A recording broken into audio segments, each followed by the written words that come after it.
Hey guys, what is going on? Welcome back to another Metal Fan Reacts video with me, Draven. Thank you so much for tuning in.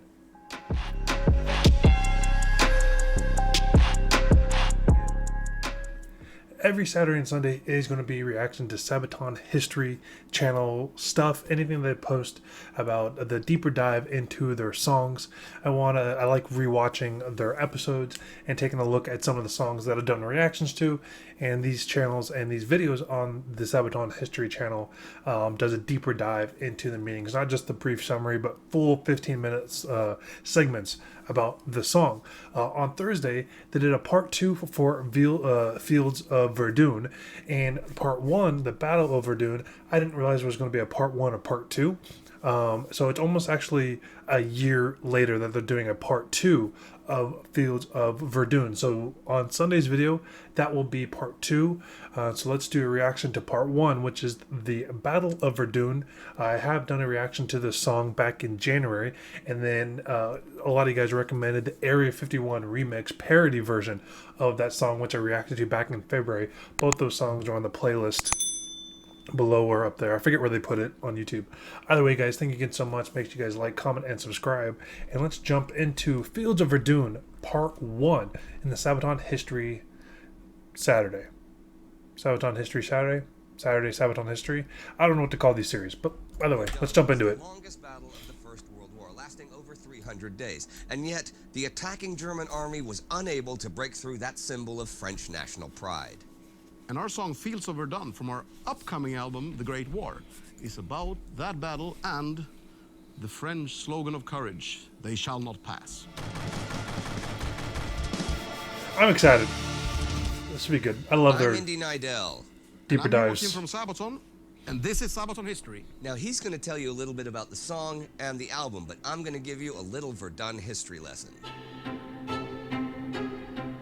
Ooh. In late 1915, German Army Chief of Staff Erich von Falkenhayn was looking up and down the map of the Western Front. It had been more than a year since the stalemate and trench warfare had begun there. This is during the First World War. The home front was already suffering under the naval blockade, and he feared a war of attrition that the German Empire could only lose. He needed to go on the offensive. To Falkenhayn, the weekend... So I love when it's this kind of animation, when it shows like the different flags of the different cities and how they're advancing and stuff like that. I followed this type of animations when they're talking about battles so well. At least in my opinion, this is a lot easier for me to follow.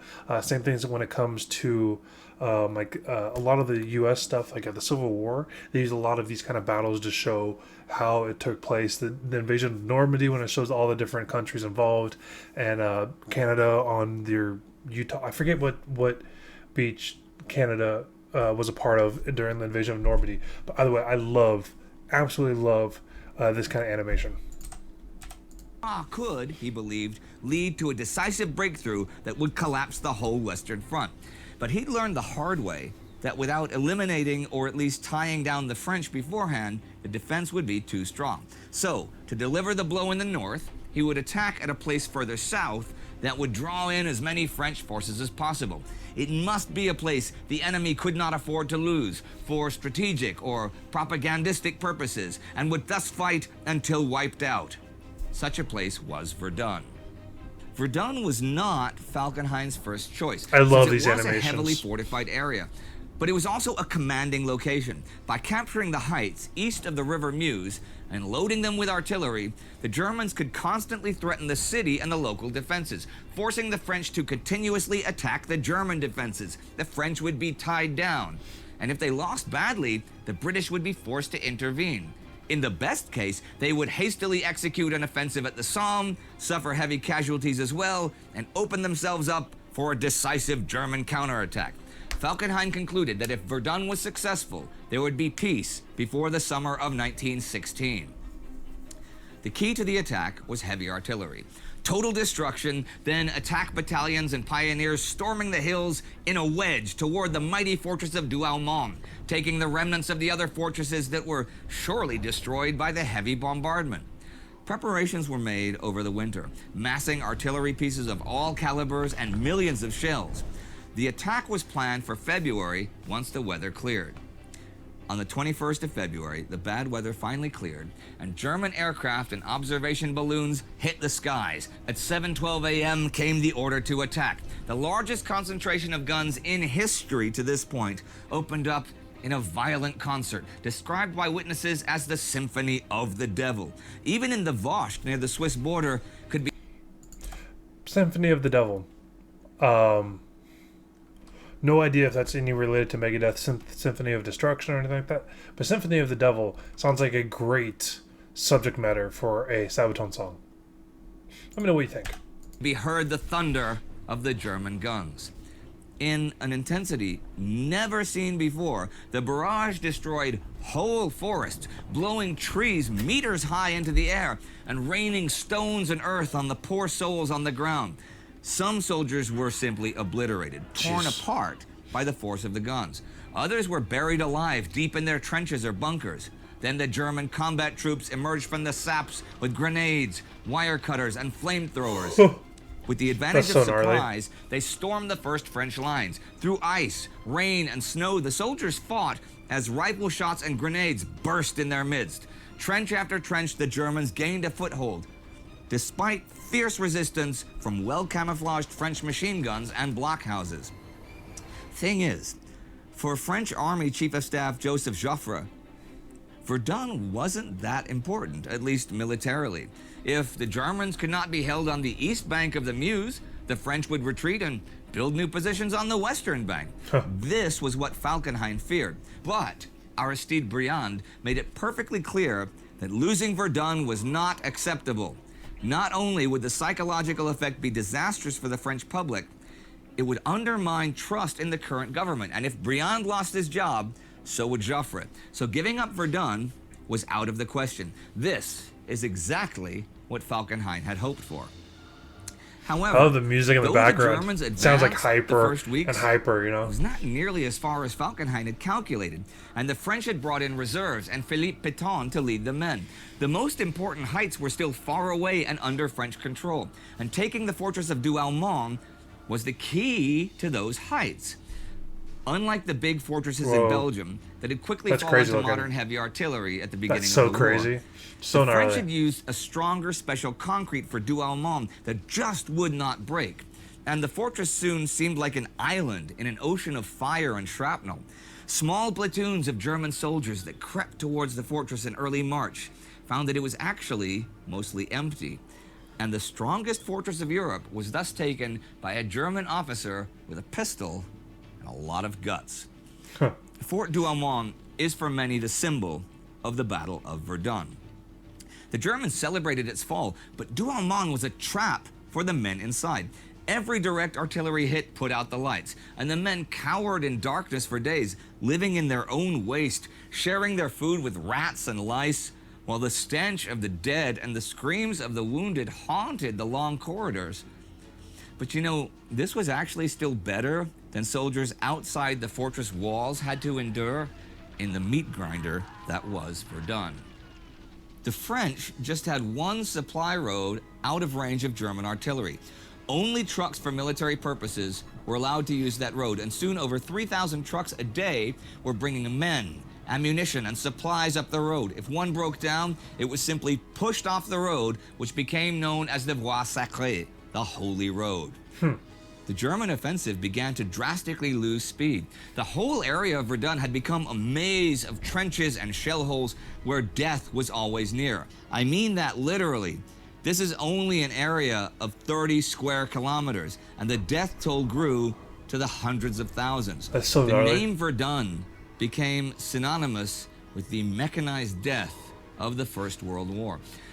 But it really bound the French together. Pétain had ordered a new rotation system where no soldier was supposed to stay longer than 10 days in the front lines before being rotated out.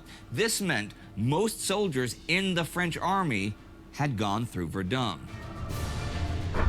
I just love that music in the background with the video By April, clip. the lack Oh, of it's so progress cool. was turning the whole idea of the Battle of Verdun into a farce. The more reserves Falkenhayn committed to the operation, the fewer he had ready for the real attack against the British. So Falkenhayn had to choose: stop the offensive and defend the gains that were made, or keep going with the offensive, but with all available forces. Half measures were now unacceptable.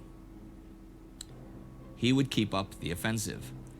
As June arrives, Falkenhayn officially declares bleeding dry as the main aim of the offensive.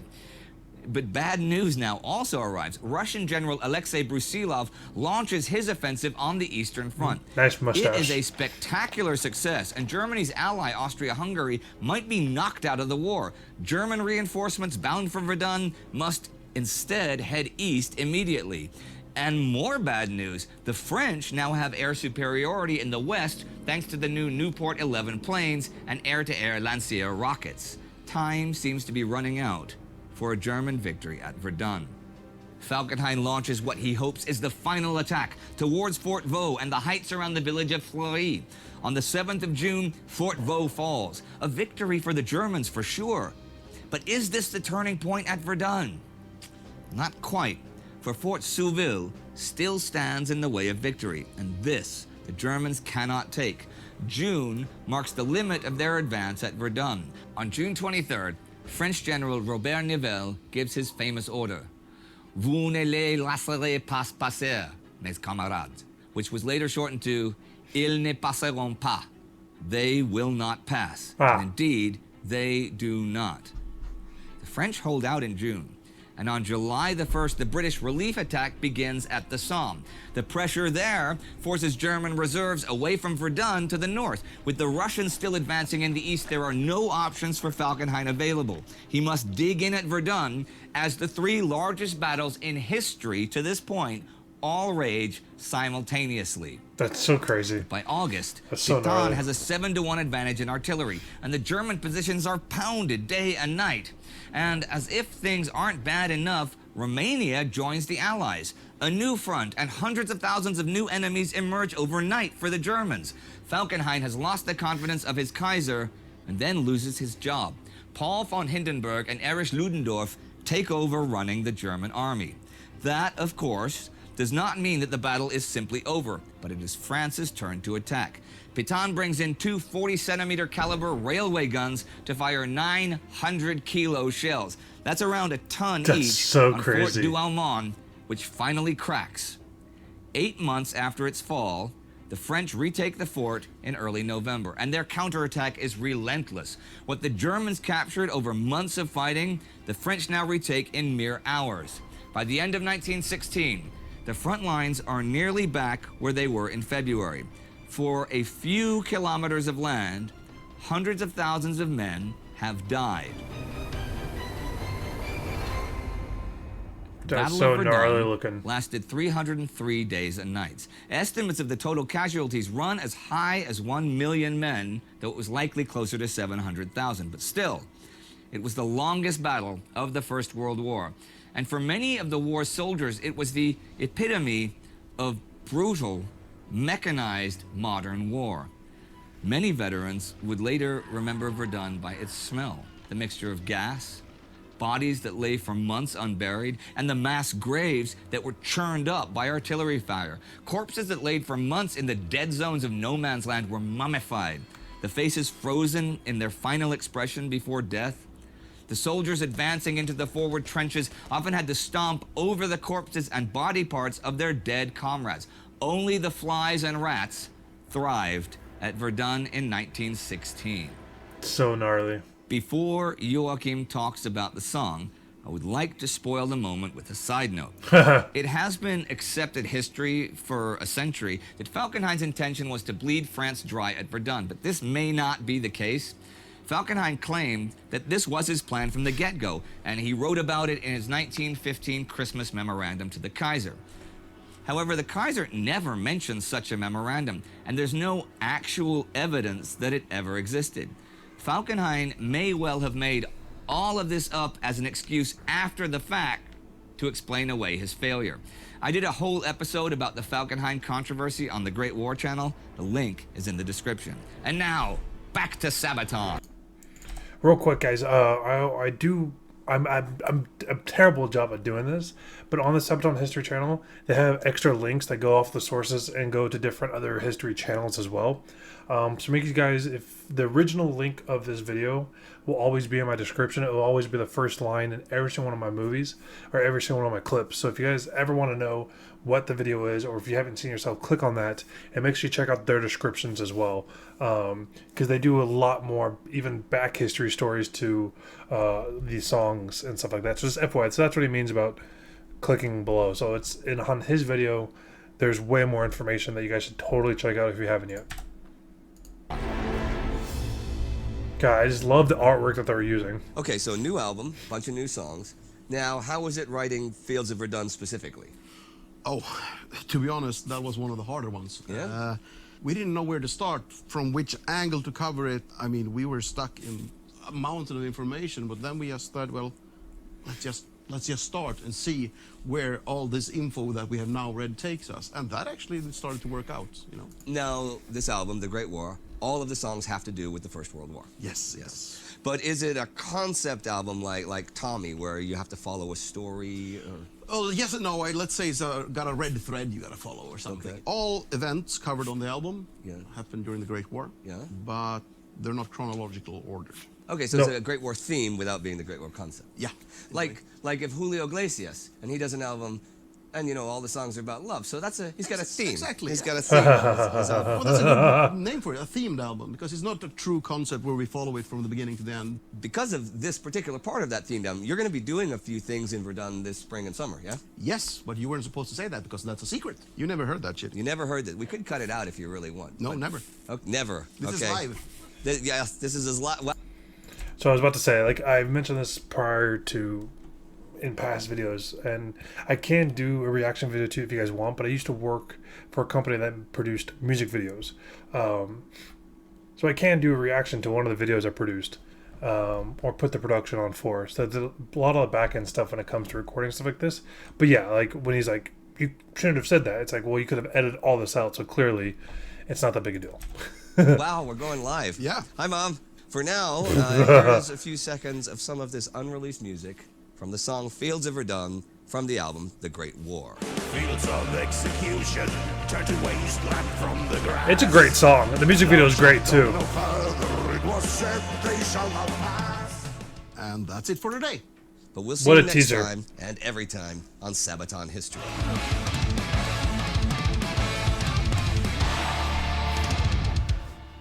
All right, everyone, that's it for today. Remember to subscribe to Sabaton History, but also the I didn't get those kind of Sabaton glasses. channel.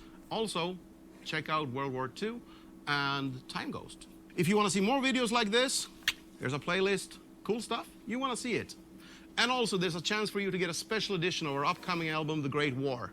If you go and join us on Patreon. So do that, and do that now! Do it now.